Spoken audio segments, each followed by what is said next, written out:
यो ऐतिहासिक बागदरबार हो। 2072 सालको भूकम्पले हल्लाएको बागदरबार पछिल्लो समय जीर्ण हुँदै गएको छ।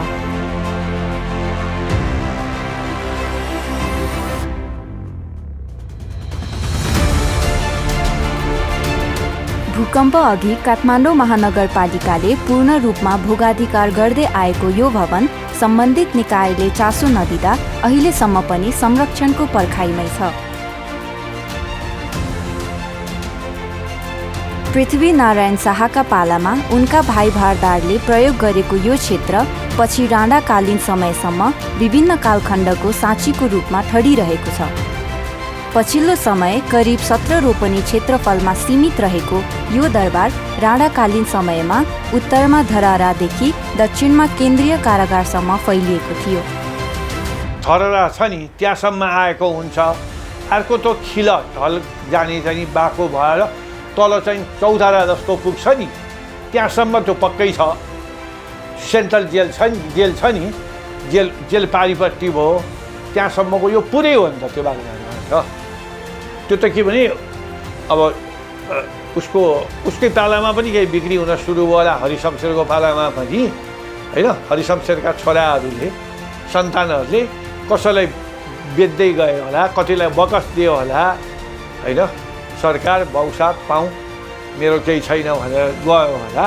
त्यो त पुरै एरिया हो नि त। विक्रम सम्वत 2007 पछि सरकारी स्वामित्वमा रहेको यो दरबारमा केही समय अर्थ मन्त्रालय बसेको थियो। विक्रम सम्वत 2060 पुस 28 गते तत्कालीन श्री 5 को सरकारले उक्त दरबार काठमाडौँ महानगरपालिकालाई दिएकाले त्यसै वर्ष चैत 27 गतेदेखि महानगर त्यहाँ सरेको थियो। यसरी काठमाडौँ महानगरपालिकासम्म पुगेको यो भवन सहितको जग्गा पछिल्लो समयको महाभूकम्पपछि अभिभावकविहीन अवस्थामा छ। उसो त काठमाडौँ महानगरपालिकाले यो भवन पुनर्निर्माणका लागि तत्कालीन समयमा प्रयास नगरेको भने होइन। जनप्रतिनिधि आउनु अघि नै तत्कालीन कार्यकारी प्रमुख रुद्रसिंह तामाङले यो ऐतिहासिक दरबार भत्काएर नयाँ संरचना बनाउने कार्ययोजना अघि सारेका थिए। सम्पदा अभियन्ताले त्यसको विरोध गरेपछि उनी पछि हटे। स्थानीय सरकारको पहिलो कार्यकालमा निर्वाचित भएर आएका काठमाडौँ महानगरपालिकाका प्रमुख विद्यासुन्दर साक्यले पुरानै निर्णय दोहोऱ्याएपछि यो विवाद सर्वोच्चसम्म पुग्यो। बागदरबार भत्काएर नयाँ मल्टिपर्पज संरचना निर्माण गर्ने तयारीमा महानगरपालिका थियो। प्राचीन लिच्छवीकाल, मध्य मल्लकाल र आधुनिक राणाकालीन गरी 3 कालखण्डको शैलीका साथ यो ठाउँमा ठूलो संरचना बनाउने योजना मेयर विद्यासुन्दर साक्यले अघि सारेका थिए। बागदरबार अबको स्थानीय सरकारले संरक्षण गर्छ भन्ने हिसाबमा सोचिरहेको थियौँ।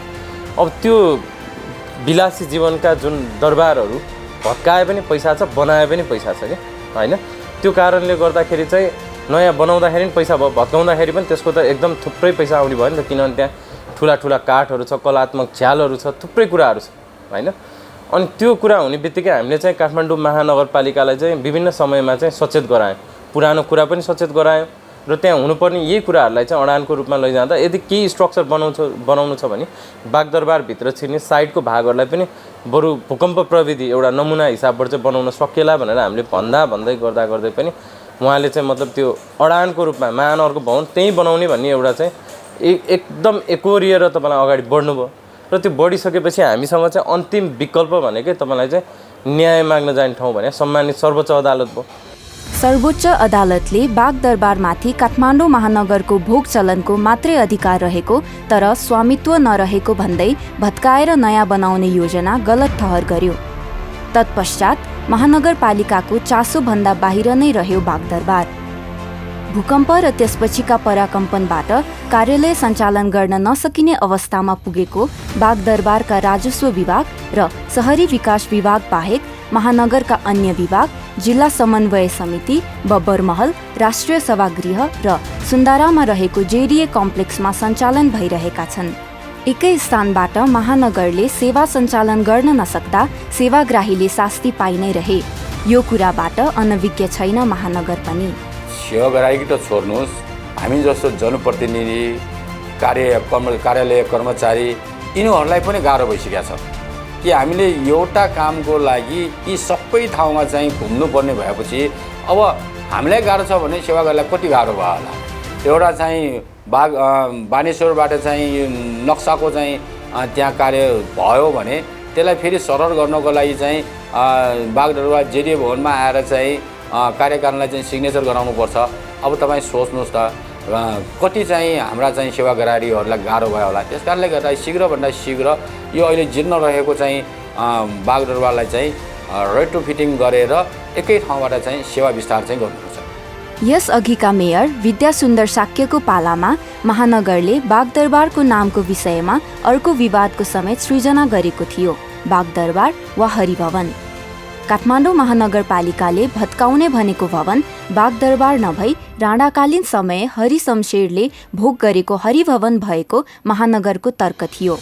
यस स्थानको सम्पूर्ण क्षेत्र बागदरबारको क्षेत्र भएको र अहिले जीर्ण अवस्थामा रहेको भवन मात्र हरिभवन भएका कारण दुवैको इतिहास मेटाउन नहुने इतिहासकार दिनेश राज पन्तको तर्क छ। इतिहास भनेको त के भने जमानामा त्यो बागदरबार थियो भने इतिहास भनेको इति यस्तो पक्का आशा थियो पुरानो कुराको रक्षा गर्न। अझ अहिले त के भने सम्पदाको त एउटा चाहिँ अब नाटकीय रूपले नै भनी भनौँ न, जस्तो उसले पनि सम्पदा रक्षा गर्यो कि नाश गर्यो अर्को कुरा छ।